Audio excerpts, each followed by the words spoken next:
On a Tuesday morning in October 2019, Jamie Watkins got a voicemail from her own number. She was halfway through her shift at the coffee shop when her phone buzzed with the alert. She stared at the screen for a second, confused. Missed call, Jamie Watkins mobile. That alone was weird. But when she saw it had left a voicemail, she stepped into the back hallway to listen in private. The message was only 3 seconds long. No words. Just breathing, slow, steady, and close to the mic. Then a quiet rustle like someone adjusting their grip on the phone. And then, nothing. She played it 3 more times, trying to hear something, anything that would make it make sense. Her heart was starting to race, but she told herself it was just a glitch. A pocket dial. Maybe even a spoofed number. Happens all the time, right? That afternoon, she mentioned it to her roommate Kelly, mostly as a joke. But then Kelly went pale and said, "Wait, this morning were you in the apartment around 7:15? Jamie shook her head. "I left for work at 6:45. Kelly stared at her. "Because someone was in your room. I heard footsteps in there. I thought you came back for something." Jamie didn't say anything. She just slowly picked up her phone and hit play on the voicemail again. They both listened to the breath on the line. Jamie didn't sleep that night. She kept thinking about the voicemail, and the footsteps, and how Kelly had just assumed it was her, how easy it was for something strange to slip right past normalcy if you gave it a reason to. She double-checked all the locks before bed. Their apartment wasn't fancy, 2 bedrooms, a kitchen, and a narrow living room, but it was in a decent neighborhood just outside of Portland. Nothing had ever felt off there before, but now every creak in the walls sounded deliberate. At 2:08 a.m., she thought she heard the doorknob rattle. She froze, sitting up in bed, eyes locked on her closed bedroom door. The sound came again, soft metal clicking. Like someone trying the handle, not quite gently, but not in a rush either. She grabbed her phone and texted Kelly. "Are you up? Someone's at my door." No response. Jamie crept out of bed, holding her breath as she crossed to the door. She pressed her ear to the wood. Nothing now. Just silence. But her hand hovered over the knob, frozen, until a new sound stopped her cold. 3 slow knocks. Not loud, almost polite. Her phone buzzed in her hand. A new text. From Kelly. "I'm not home. Staying at Matt's." "What are you talking about?" Jamie didn't open the door. By morning, Jamie still hadn't slept. She stayed locked in her room until the sun came up, then walked the apartment slowly, holding a kitchen knife. Nothing was out of place. The front door was still locked, chain and all. It didn't make sense. When Kelly came back that afternoon, she brought her boyfriend Matt with her. Jamie told them everything again. The voicemail, the footsteps, the knocks, and now the text that proved Kelly hadn't been home after all. Matt was calm but serious. Could be someone scoped the place. Tried the handle, figured someone was up and bailed. That was a theory, but it didn't explain the voicemail. Jamie called her phone provider, trying to trace it. They said spoofed numbers weren't uncommon, and no, they couldn't tell her where the call came from. Just as Jamie was hanging up, Kelly walked in from the balcony, pale. "I just talked to the guy upstairs." "You know the older guy, Mr. Delaney?" Jamie nodded. He was quiet, barely ever came out of his unit. Kelly swallowed.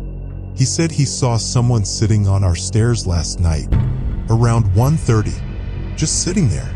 Hoodie, backpack. Didn't recognize him." Jamie felt her stomach drop. "Did he say what he looked like?" Kelly shook her head. "Just that he sat there for almost an hour. Never moved. Then walked away." Jamie didn't say it out loud, but she was thinking it. That was before the knocks. 2 days passed without incident. Jamie tried to tell herself it was over, that whoever it was had moved on, that it really had just been some freak occurrence. She even managed to sleep through the night. Then on Friday, she got another voicemail. Again, from her own number. She was at the grocery store when it came in. She didn't even see the call pop up, just a new alert. Voicemail 012. Her chest tightened.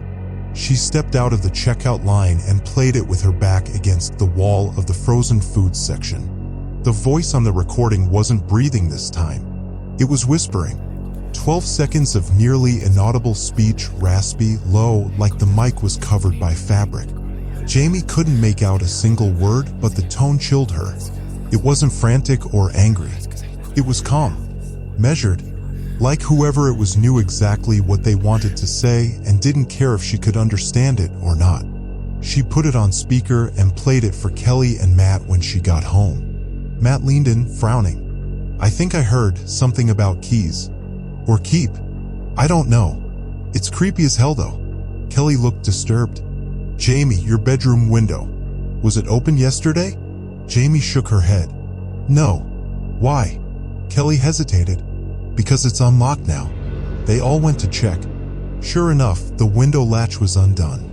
Jamie lived on the second floor. That night, Jamie called the police.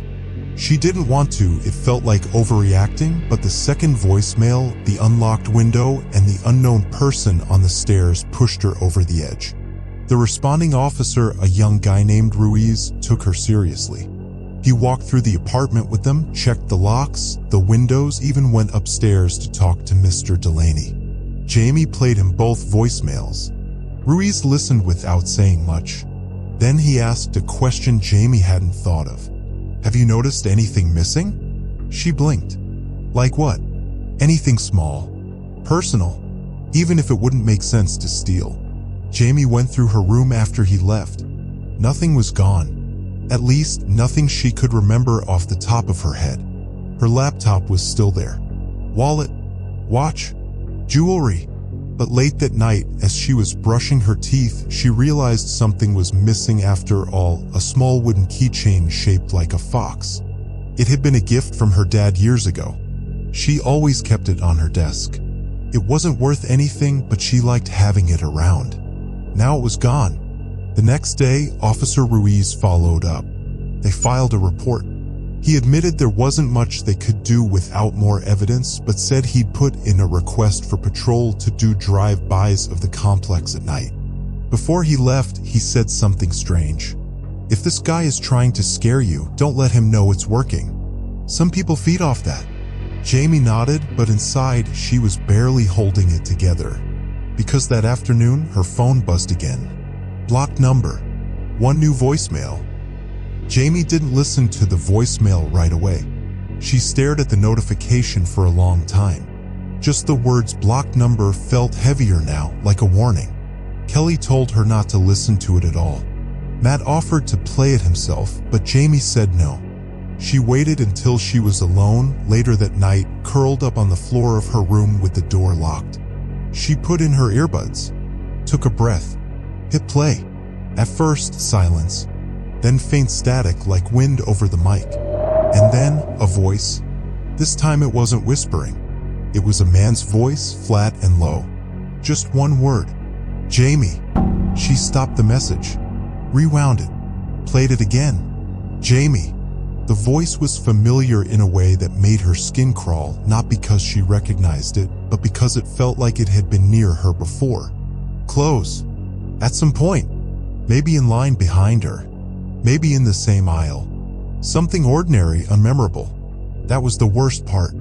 The message ended after that one word. She played it a third time, trying to figure out if there was any background noise. Something to place him. She thought she could hear traffic. Faint. Maybe a distant siren. Maybe not. She saved the voicemail and texted Ruiz. That night, she pushed her dresser in front of her bedroom door. At 3:27 a.m., Jamie woke up to the sound of her closet door creaking open. She didn't move. She lay perfectly still, her eyes locked on the dark shape of the sliding door, cracked just enough to show the black space inside. She waited until morning to get up. By now, Jamie was running on nerves and caffeine. She hadn't slept properly in days, and every time her phone buzzed, her stomach turned. But there had been no new voicemails in over a week. Then Officer Ruiz called her, not to ask questions, but to tell her something. "We pulled surveillance from your building's parking lot," he said. "From the night you got the second voicemail, the whisper one. Jamie sat down. Okay, there's not a great angle on your unit, he continued, but at around 1:40 a.m. a guy walked into frame. Hoodie, dark jeans, backpack. He stopped at the bottom of your stairwell. Jamie didn't speak. He sat down and waited, Ruiz said. About 30 minutes in, he pulled something out of his pocket, held it up to his face. Jamie already knew what he was going to say. A phone. He made a call at 2:12 a.m. That matches the timestamp on your voicemail. Jamie's throat felt tight. Did he look at the camera? No, Ruiz said. Kept his head down. And the video cuts out after 2 minutes. Power surge killed the feed. Bad luck, apparently. What about facial recognition or a license plate, she asked. No car, he said. And his hood was up the whole time. Face covered. Jamie leaned forward, pressing her palm to her forehead. So we still don't know who it is. There was a pause. Then Ruiz said, I'm not supposed to tell you this, but that same guy. He showed up on another building's footage 2 nights later. Where? Outside your work. He stood across the street. Watched the entrance. Didn't go in. Just stood there. The last voicemail came on a Tuesday, just like the first one. Jamie had almost convinced herself it was over. Almost.